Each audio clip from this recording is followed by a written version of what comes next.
what we know, Chris, is that a player starts left, they go right, and then they get left again.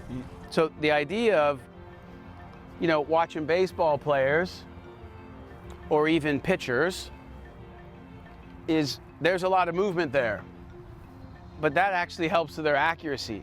And I think you and I grew up in a time where it was all about as few moving parts as possible, because that makes a lot of sense on having less variables. It sounds good, but doesn't necessarily pan out that way when you look at guys who control the golf ball the best. 100%, right? So the first part of the drill is knowing that these things occur, is starting in the position here where I set up neutral.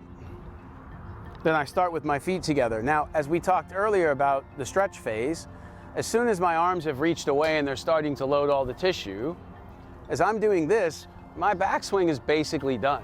A friend of mine, Kevin Duffy, used to tell me that he thought the backswing wasn't done here. It was when everything started changing directions. So because the club had some momentum and some speed, we'd see it still going back, but everything was already starting to go back this way, at least from under the belt. Yeah. Okay?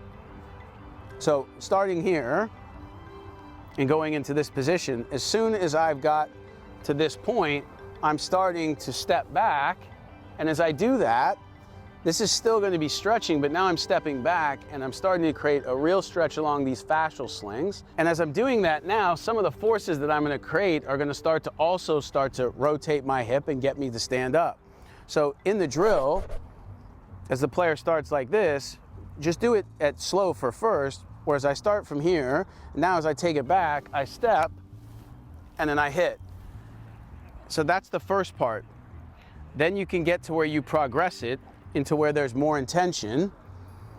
So I can start over here and do it using some of the momentum from here to take me back. As soon as those arms get across me, then I'm gonna step, and I'm stepping again.